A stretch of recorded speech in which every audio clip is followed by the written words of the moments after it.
Hello, Stephen. Thank you very much for Morning, joining Ben. us at Go to Market Expertise. Appreciate Good it. to see you. You too. So we are going to talk a little bit today about fractional leadership and how businesses can scale a little bit smarter. And before we get into that, it'd be great to get an introduction from you on your career, what brought you to this moment. That'd be super. Amazing.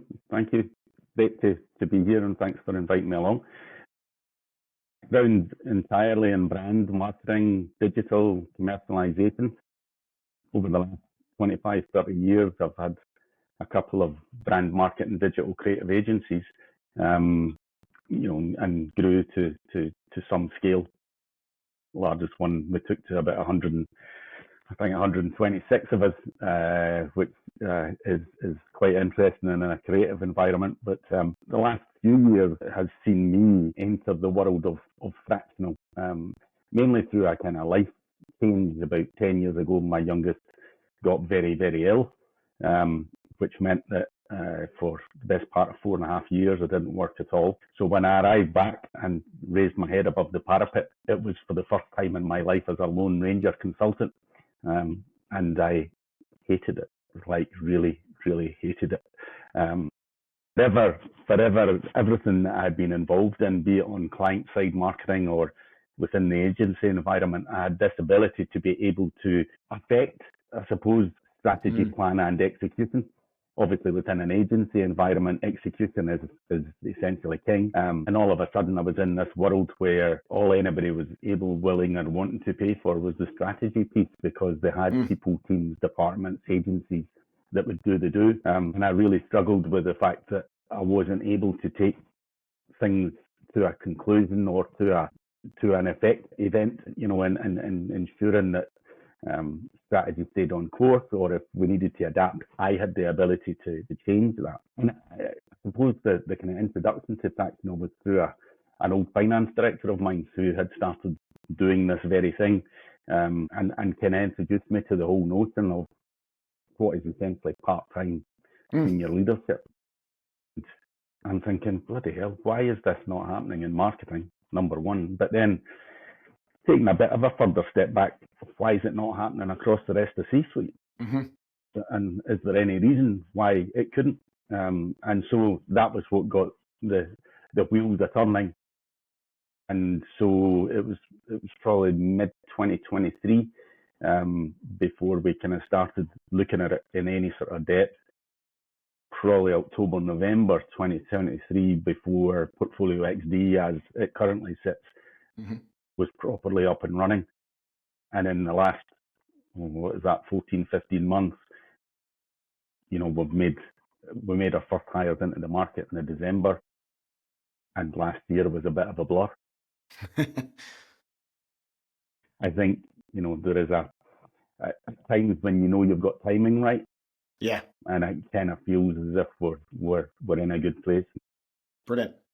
That's great, Stephen. The notion of fractional, before we get into a bit more about what you see in that market in particular, very interested to see that. Fractional, a new term for me a few years ago too, and I guess, like you mentioned there, part-time, contract, freelance, in some guises, they're all kind of similar, I suppose, in that you're providing your services in a less than full-time capacity, if you like. But what does it really mean to you in terms of fractional, in particular around this leadership angle I'm particularly interested in? What does it really mean for you? I mean, I think the clue's in the name. You're getting senior leadership inside your business, not as an external consultant, not as an external advisor, but inside your business for a fraction of their time. It sometimes gets conflated with, perhaps interim or perhaps consultant or perhaps advisory. And I think, the big thing for me is that as a consultant, you very, very rarely lead a team inside the business. Interim is very much defined by a moment in time. It's got a start and an end. And I think the big thing for me on fractional is the fact that you're in the business, you're working with the founding teams, you're working with the founder, and you're there for as long as they see there's value in you being there. And therefore, you become part of that leadership team. you are able to build and develop your own teams within there, which makes it, I think, quite distinct from any of those other options, I suppose, in terms of contracting with that level of individual. Brilliant.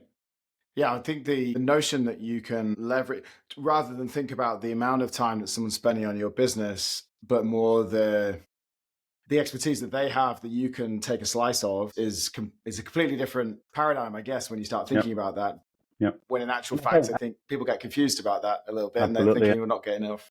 And I think one of the beauties, I come across it now all the time, is that founders really like this situation where they've got leaders in their team that are also open to seeing and developing with other businesses and bringing some of that knowledge, some of that experience into their business on an ongoing basis, which, what it's like when you're, when your head's on a prize and you're running as fast as you can get consumed by your own little bubble. And therefore, having that fractional within that team who is able to, probably sense check in the way that a consultant would, but do that from within, I think is really powerful. Absolutely. And that kind of brings me on to my first thoughts around and how you build that team. You're, from what I understand, PortfolioXD focuses a lot more on the perhaps post Series A, a lot more scale up. No, but also, okay. We've got companies that we're dealing with that are pre-revenue. Excellent.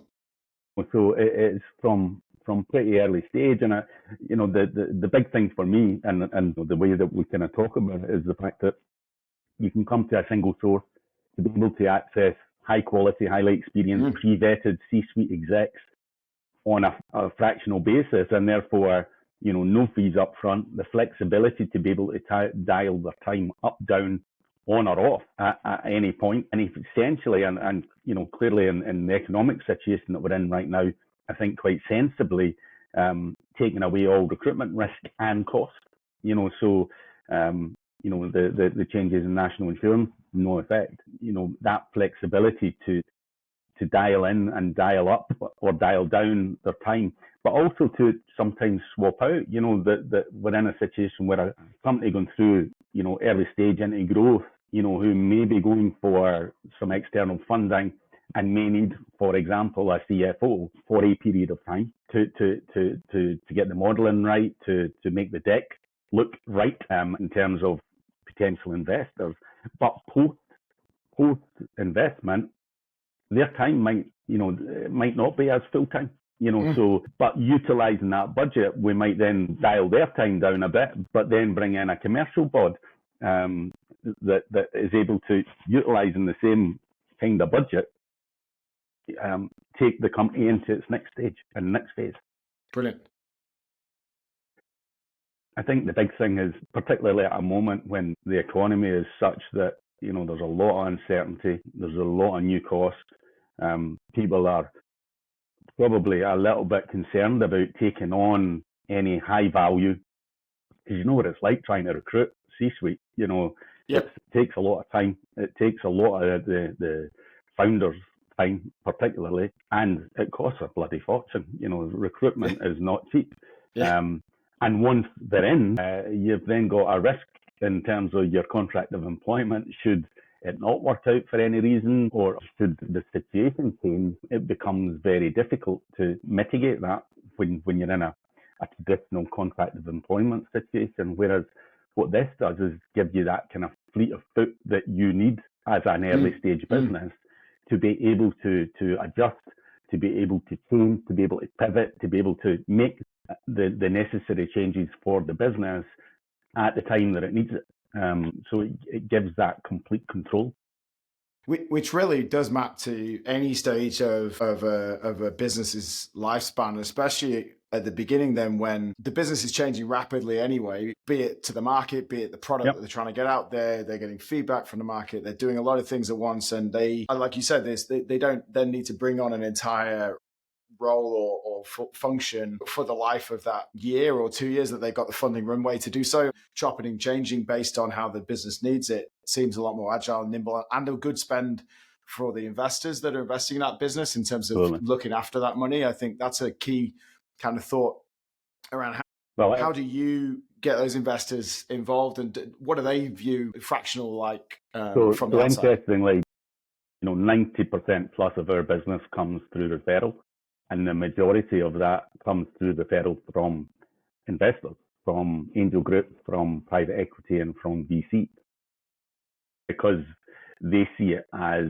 not only efficient, but it mitigates a lot of risks from their perspective. And I suppose, the other big thing is that it gets people into the businesses at an earlier stage that probably the businesses couldn't have afforded under normal circumstances. And obviously from that perspective, the investor, seeing better people in their businesses at an earlier stage gives them a bit of confidence, but it also, as I say, mitigates a lot of risk, and probably to some extent ensures or certainly gives a much better chance of success than otherwise would have been the case. Because, as we've just talked about, the under traditional rules of recruitment and engagement, the likelihood is that companies would just keep pushing that decision back. Is the time right? Is it going to cost too much?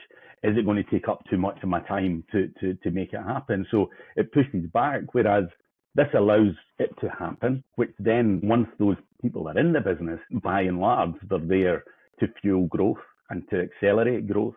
So that happens much earlier than it.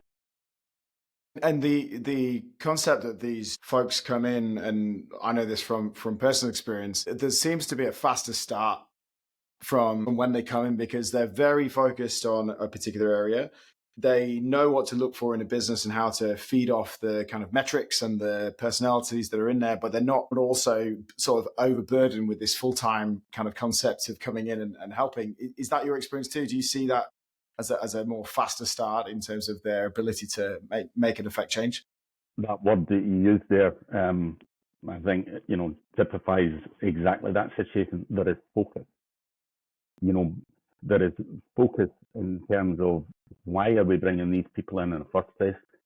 The focus on what do we want from them being here, and from the exec perspective, there is focus in that, right, I've only got 1 day a week, 2 days a week to make this happen. So, I need to get on and really make it happen. And, the other thing that it does do, is it brings the teams, because clearly, because of the level of experience of these people, they're bringing a bit of mentorship, not only to the leadership team, but also to the teams that they are then taking on, and I think that in itself, someone that's been seen, done it, that's been through the scale-up process before, that's been through a funding round, Series A before, that's been through an exit before, to be able to bring that experience into these businesses, I think, really helps to accelerate their own performance.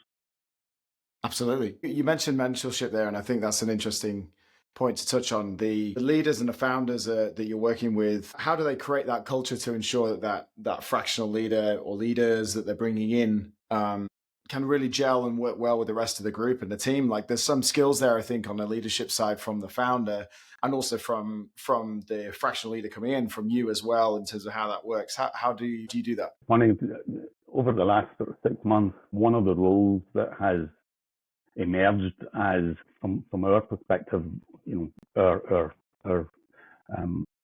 most frequently bought C-suite service is that of the fractional chief exec, which was not something that I had ever envisaged as being a thing, but actually, and I think a lot of it is to do with that mentorship element, that in a lot of cases, founders tend to be technical in some way, shape or form, be that in terms of tech, be that in terms of medical, be that in terms of engineering, be that in terms of, whatever it might be.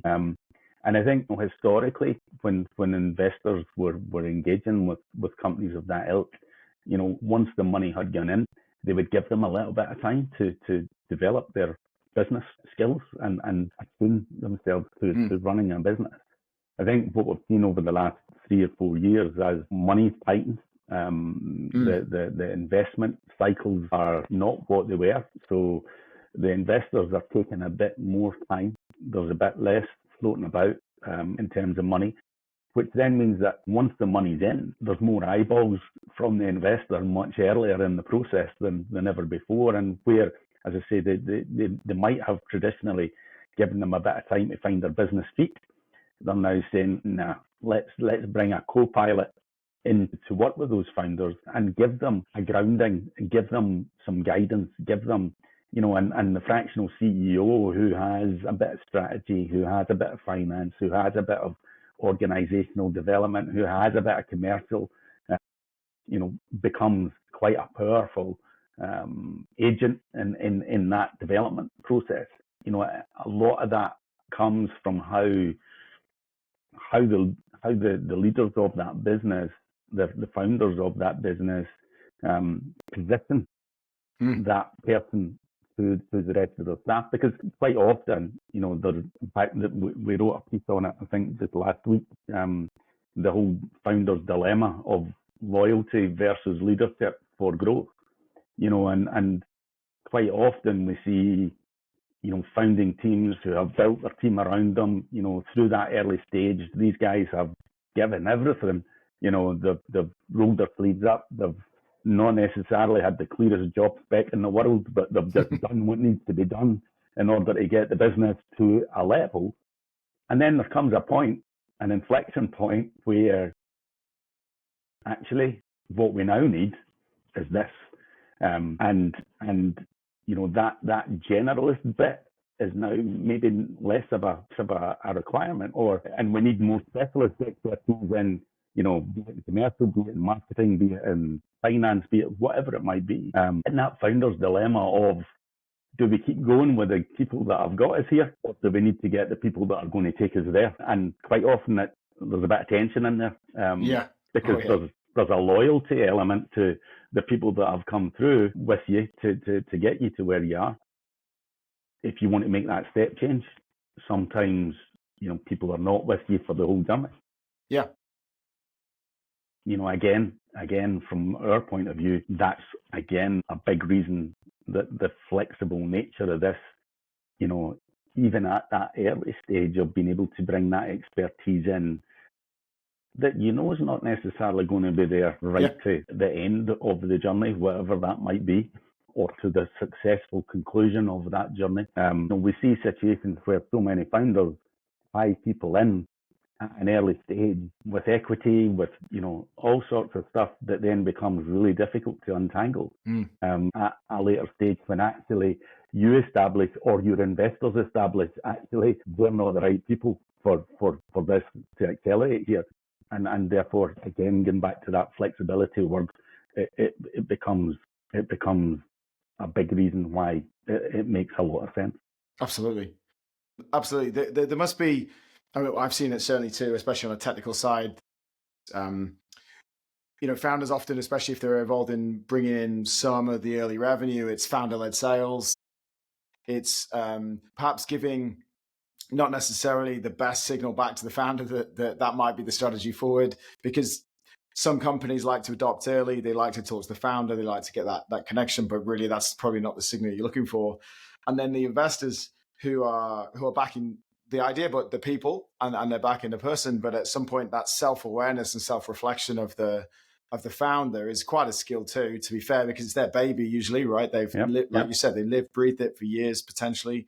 And now they're kind of having to carve out what feels like the core of the business, maybe to someone else, either fractionally or full-time. That's a big step for them. And I think what you described there sounds, well, it's just a great solution, isn't it? To be able to, in fact, what they probably need is to release that, what is a burden, and perhaps outside of their comfort zone as well, and really focus on the core that the business needs and where their true self is, because it's very hard inside a startup where you've got everything all going on to also learn all those business skills in a rapid period of time to be able to be effective as a CEO or whatever C-suite role you're playing. And I think that's really key. I think that's really key. What we're seeing is a number of founders who very maturely, even at an early stage, are going, actually, I'm never a CEO.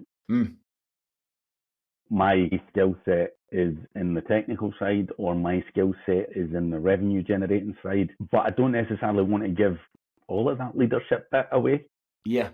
Again, that co-pilot of someone in, taking the bits of that leadership away that they don't enjoy, they're not good at, or whatever, allowing them still to have that position within the company, but someone who is taking on the bits that they don't like or not good at, but also, they can learn from them as they're doing it. And again, going back to that mentorship bit, that then means that maybe 12 to 18 months down the line, actually, they can step into that full-time CEO role, and take it on with a bit of confidence and a bit of gusto, having seen and gone through the whole cycle with that part-time. And then clearly at the end of that, you'd like to think that fractional CEO, if they've provided that guidance and mentorship, actually they then might become a board advisor, a non-exec, or a chair that continues with the business,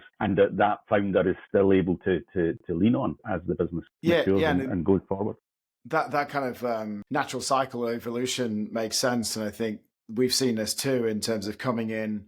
You might come in, you might not always end up where you thought you were going to end up as a fractional, and the business will take you where you need it, which is great. And I think that kind of ability to learn on as this co-pilot is really unique. It's really hard to find someone, because you're getting them in a role which really helps define their focus, like we talked about before. You're paid, right? That's the ultimate thing. If you've just got an advisor or a friend that's helping you, it's not enough. They're not in the business enough. They're not directed enough. But then this ability to have this co-pilot in the business and then potentially have them evolve into a new role. We see it a lot in the commercial side. If you're coming in to help with the sales run, ultimately they're probably looking for someone full-time eventually, and maybe we'll help them get there. And that's a great result, because by then, when they are actually hiring, they know who they want and they know what that should look like. That's the key, right?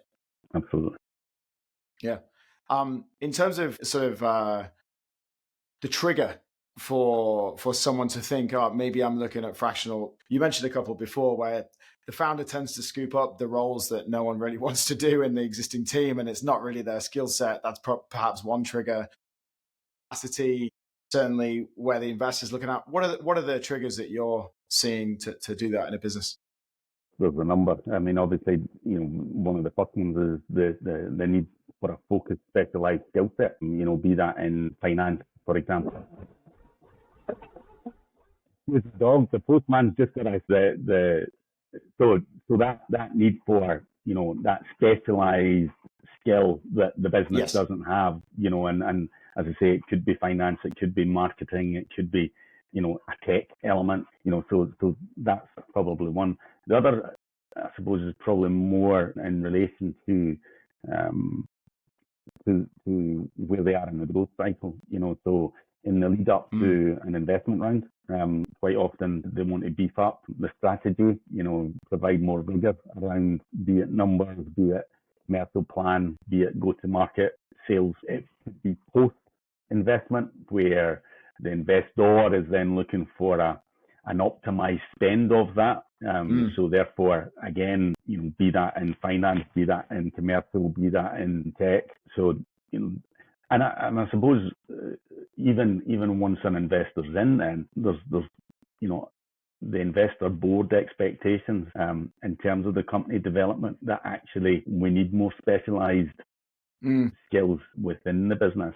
And then the other one that we've probably seen more in the last, 6-7 months is on the kind of pivot stroke turnaround piece, where there's maybe a pivot required in the business, be it through market conditions, be it through a tech breakthrough, be it through an opportunity has arisen, be it in a different market or a different sector where they don't necessarily have those skill sets or knowledge that they then reach to us to help them with that. So even things like internationalization, we've seen quite a lot over the last 8 to 10 months, where we're actually employing or putting out to market C-suite execs in foreign territories for UK companies.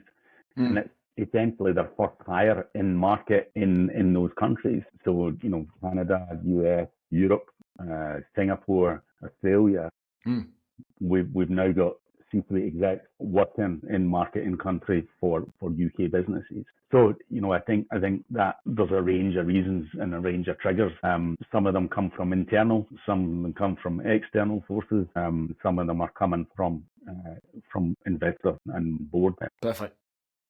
Before we finish, I'd like to touch on something. We're obviously both passionate about fractional. We're both doing that now and believe in that and the growth of that, I think. And it feels like it's growing in terms of an industry, if you like. If I'm in a full-time role today, I'm looking for a change, or if I'm coming back into the workforce, if you like, and maybe I don't want to go full-time, but I'm looking at fractional, what do you think are the key things people should be thinking about, and kind of lessons learned, I guess, from who you've worked with in the fractional space, and how exciting that could be for someone? What would you say to them? Clearly, it's I think a brilliant way to work. Number one, there's a bit of flexibility over your own time.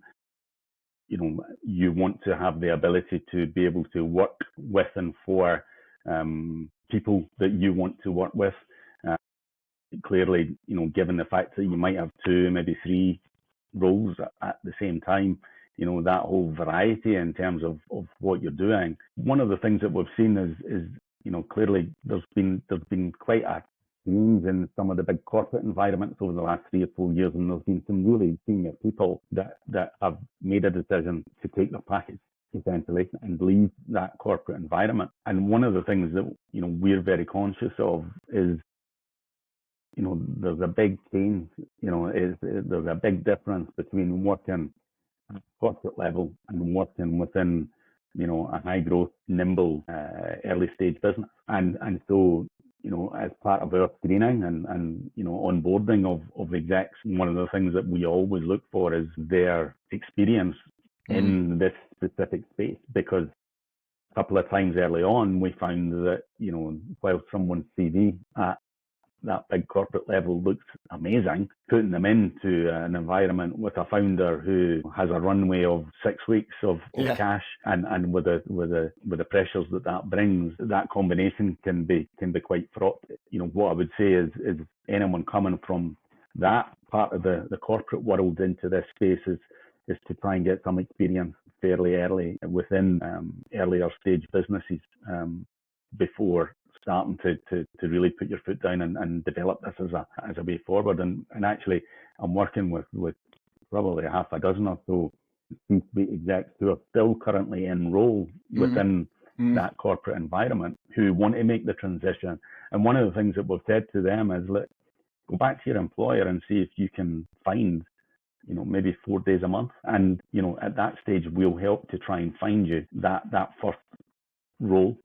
Yep. Because, you've still got that foot in the salary world where, you've got that amount of money coming in every month, but it allows you to see, one, are my skills and my skill set of value to that bit of the market? Can we find something that's going to work? Two, do I enjoy working in that space, because it is quite different? Three, am I any good at it? Can I make an impact quickly? Because ultimately, everyone we're putting in has to make an impact, in that first 3 months. We need to see something tangible in those first 3 months. I think if you can satisfy all of that, great. And certainly there is a growing number of organisations like us that are now market facing into this space. Absolutely. That's great point to finish, Stephen. Thank you so much for sharing your expertise, your experience. Love what you're doing at PortfolioXD, and I'm sure we'll hear more about it in the future, and hope you have another blurry year, I guess, is what you refer to. And we'll talk to you soon. Fingers crossed. Brilliant. Thanks a lot, Stephen. Good. Bye-bye. Cheers.